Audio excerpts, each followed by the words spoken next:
Vineyard.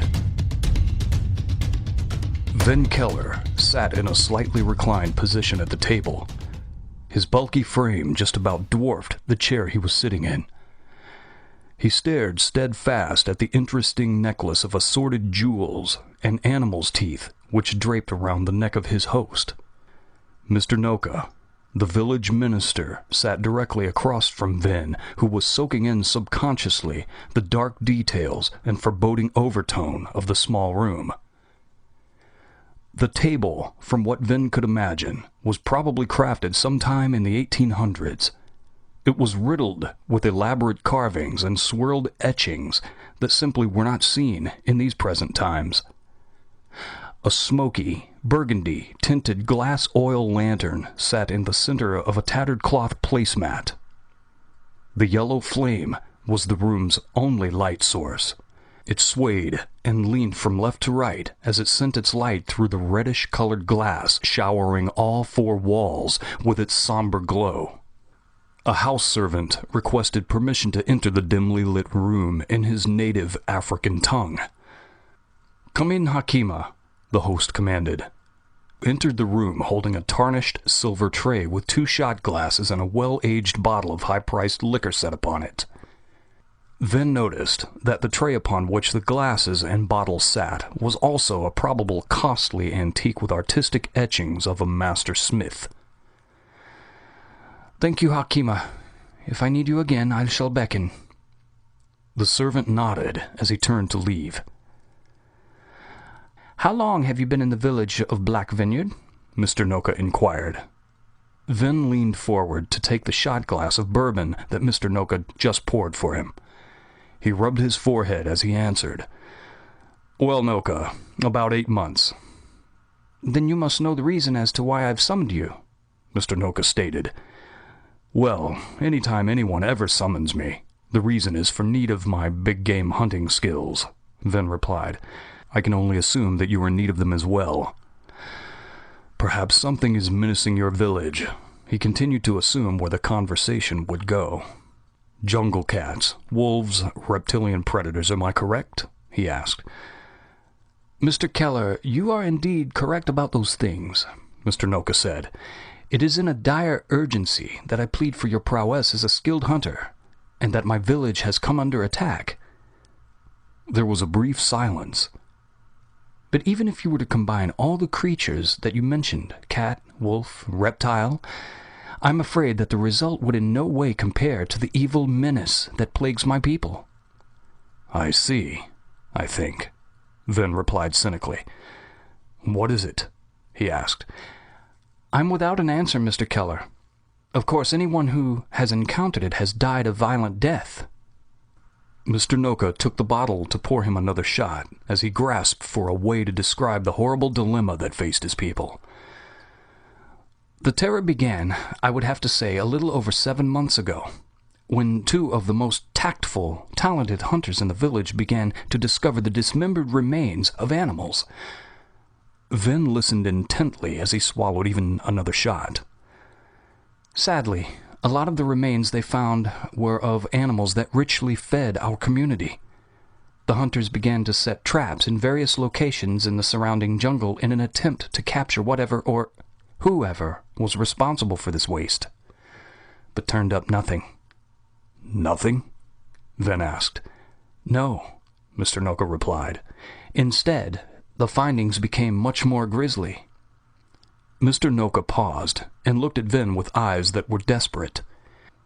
Ven gazed back into Mr. Noka's eyes, and his own mind froze and became deafened by the searing screams for help that appeared to echo from the look of Noka. "Mr. Kellar," he muttered, "believe me when I say that no price you may give me for your valuable service could be too great, nor can my gratitude and appreciation for your agreement to help us." "I understand," Ven replied. "Now, you say that the findings became more grisly?" he asked. Mr. Noka slowly looked away, and his gaze rested upon a shelf of musty books and tribal trinkets. He stared at wooden bookend statuettes at each end of the shelf as they were barely lit by the lantern's illumination. The statuette likenesses were of snarling baboon or orangutan-type creatures. It was apparent that the sculptor of whom chiseled them into creation paid extreme attention to the detail of these works, down to the many facial wrinkles and razor-like teeth. "Shortly after the hunters discovered all the mutilated animals," Noka continued, "3 of our village women were found by the river partially devoured." Ven's eyebrows rose a little at this bit of information. "They were apparently washing clothing and went as 3 for the sake of safety. After a day, they didn't return, and a search party was sent to find them." Mr. Noka looked somber. "My wife was among the 3. Ven sat quietly only for a few seconds before tipping the bottle of his shot glass upward. He downed the liquor and placed the glass on the table. With his left forearm, he swiped his mouth, wiping the remnants of the hooch he had just swallowed, and leaned back in his chair. His gaze never strayed from Mr. Noka, and Mr. Noka's gaze never strayed from Ven. Ven's usually erect stature fell into a slump, with shoulders slouching forward as the influence of the liquor took its effect. "Mr. Kellar?" Mr. Noka spoke with concern usually only displayed by a mother inquiring of her ill child. "I'm fine," Ven replied. "I'll give you all the help within my capacity." Mr. Noka's expression transformed from one of utmost desperation to one of orgasmic relief. His head dropped downward, and its movement resembled that of a tennis ball dangling on a string. He spoke to Ven, even with his head hanging down. Mr. Kellar. "Never mind about it all, Noka," Ven interrupted. "I'll require a few things of you in order to do this." "Anything you need of me, Mr. Kellar, just say it, and you shall have it," Mr. Noka stated pleasingly. "I'll need 2 of your village's best warriors, and there is the most important thing." A look came over Ven's face, as if he were a doctor relaying to a patient that they were terminal. "As much hatred as you may harbor for this terrible creature, you might as well want to acquire something from it as a trophy. You know, something to signify the deliverance of your village from its terror." "What are you saying, Mr. Kellar?" asked Mr. Noka with a look of bewilderment. "As a big game hunter, it's a ritual of mine to take any and all possession of a kill for the adornment of my personal collection. Therefore, say no more, Mr. Kellar. I understand fully." "I'd be happier if I knew every trace of this monster were gone," Mr. Noka interjected. "Tomorrow night we'll begin the hunt, as the moon will be an excellent source of light," Ven stated. "The time is now to rest as much as can be hoped for," Mr. Noka said. "My servant will escort you to your quarters, Mr. Kellar." Ven struggled to remove himself from his seat. He tried not to stand up too quickly as to defy the alcohol in his bulky system to put him down like a tranquilized elephant. As both men rose to their feet, Mr. Noka opened the door to the room to command his servant. "Hakima, show Mr. Kellar to his room." The servant nodded and led Ven down a narrow hallway, of which was laden with numerous, extremely colorful native masks and assorted weapons common of the tribe. As Ven and Mr. Noka's servant rounded the corner, out of sight, Mr. Noka stood in the doorway of the room, propping one arm on the jamb. He felt his heart beating again as he dropped his head downward. "By the grace of the Almighty One, shall we be delivered from this evil. Amen," Noka prayed. The next day was uneventful, aside from Ven and Noka organizing the coming night's hunting regime and plans. Ven's arsenal wasn't of the usual big game hunter. For instance, instead of for most animals of considerable size, Ven possessed a medium-sized single-shot rifle, which was odd once one became educated about Ven's reputation as a hunter. His other weapon of choice was a compound bow and arrows. He kept his arrows tied tightly together and shoved into a leather quiver, which was obviously crafted from an animal hide, perhaps a caribou. When tied together, the arrows resembled a large black cylinder with a bed of nails at the top. "Mr. Kellar, I regret that I can only summon one of my warriors to accompany you. Therefore, I shall go with you as well," Mr. Noka said. As Ven loaded a bullet belt with rounds from a tattered wooden box, he looked at Mr. Noka, who was already attired in a warrior's vesture. His clothing revealed his chiseled features as well as several scars, possibly from previous battles. His right hand gripped a tall, weathered spear, which rested on his shoulder. This spear was also possibly utilized in previous battles. "Sun will be going down soon. Then it'll be time to embark," Ven said. Mr. Noka and his warrior counterpart stood side by side. "We're ready," Noka exclaimed. They had dinner, consisting of roasted boar and fried bananas. Once finished, Ven walked outside to view the blood-red moon, which was already casting its glow behind the trees of the nearby jungle. The final red rays of the lingering sunlight were dwindling into twilight. Insects had already begun to encircle the torches that had been lit outside. As Ven stood quiet, he could hear the faint sounds of the awakening jungle nightlife. He listened as in the distance sounds created a cacophony echoing throughout the walls of the many trees. He took a cigarette from a box in his breast pocket and lit it, continuing to listen as the noises became more defined. And as he took his first drag, the noise stopped. Everything silenced. Aside from a few crickets, which were clearly at the jungle's entrance, there were no sounds within at all. Ven exhaled the smoke that filled his lungs as he listened to the deafening silence. A minute passed as Ven waited for some sort of noise to resume, but what met his ears at the next moment would cause him to wonder. What sounded like the cackle of an 80-year-old woman mingled with the searing, high-pitched squeal of a porpoise was audible.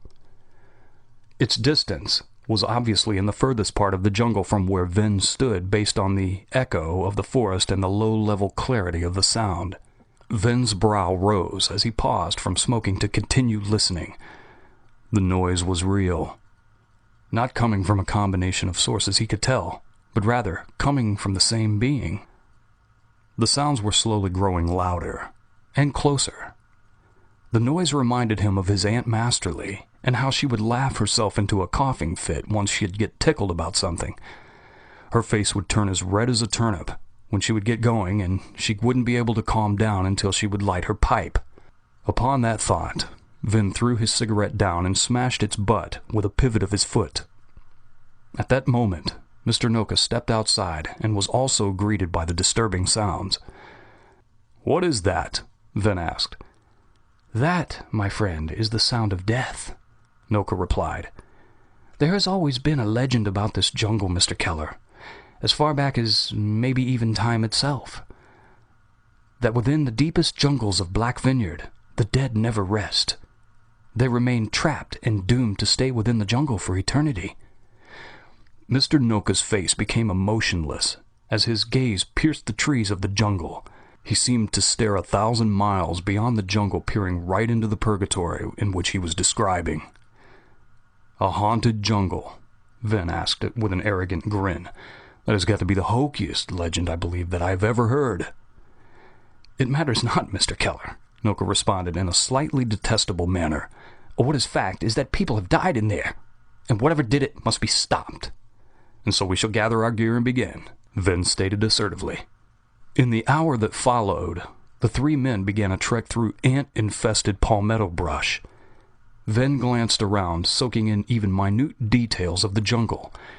He observed the vomit-green overgrowth which hugged the thick trunk of every tree, as well as bulky vines that stretched from the base to the tops of the trees. He thought that they bore the resemblance to veins and arteries which caressed the muscles in the pictures of the biology textbooks he recalled from his college days. As they ventured deeper into the jungle, the atmosphere grew darker, more sinister, threatening. The village warrior stayed at the rear of the expedition, caressing the charm of a necklace he was wearing, intermittently kissing the charm as though reciting silent prayers, finishing them off with amens by kissing it. Mr. Noka was clearly on point. Grasping his spear with both hands, he slowly panned his view back and forth with eyes wide.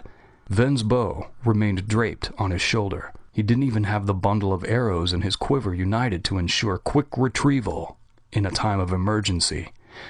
Such confidence at a grave time, such as the present, seemed unwise, Mr. Noka thought to himself as he noticed Ven's relaxed attitude. The night was now full-blown as the darkness shrouded the innards of the jungle, and a slight mist crept closely to the forest floor. The once blood-red moon was now hanging directly overhead, showering bluish rays through the swaying fronds and leaves of the trees, as the sounds of nocturnal creatures added to the eerie ambience within. Ven led the expedition deeper into the jungle woods, and they awaited the impending danger to reveal itself with a shock attack or something of that nature. The blackness of their surroundings prompted Mr. Noka to exercise a slight bit of levity to relieve his nervousness. "So, what ultimately brings you to this part of Africa, Mr. Kellar?" His personality resembled the cowardly lion at this point. "Is it water buffalo? Panther? Moose?" He prodded on. "The thrill of the hunt, mainly, Noka," Ven answered. Their treads sounded much like raw liver being squashed as their feet fell upon the muddy ground. "I see. Are you enjoying your stay here?" "It's fine," Ven replied. A few moments passed as they forged forth. The three walked slowly as to ensure that they didn't trip up on a hidden root or a cypress knee, because nothing on the ground was visible due to the thick mist layering the jungle floor. It must have been through fatigue and deep concentration that Mr. Noka's mind began to wander, as his eyes were fixed upon Ven's back. Thoughts began to roll through his head like a broken movie projector. Big game, he thought. Big game hunter. Trophy. He couldn't help but hear a small voice in his head suggest that he may be working things out. He felt as though his prejudice was a little tardy as he grew severely uneasier. Thrill of the hunt. Big game, thrill of the hunt. Personal collection. Mr. Kellar." Mr. Noka spoke nervously with a shaking voice. "Yes, Noka," Ven replied, yet continued to face forward. "I urge to ask a question of you." And before he had the chance to ask the question, Ven slowly turned around to face him. The scene had now taken the most horrifying turn as Ven stood, progressively shaking uncontrollably. His once vital face had now begun to take on an unearthly form as his mouth twisted upward into a ghastly, demonic grin.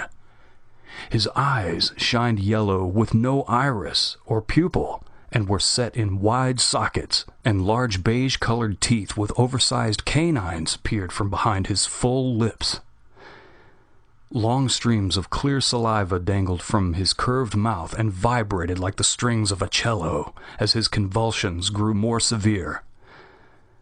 A voice rattled in his throat as the startling transformation occurred, his appearance taking on the form of some sort of simian creature. "Remember our agreement, Noka." His voice, low and grumbling, sounded similar to an outboard motor when being shut off. "I take any and all possession of a kill for my personal collection." The screams echoed throughout the jungle, and then silence.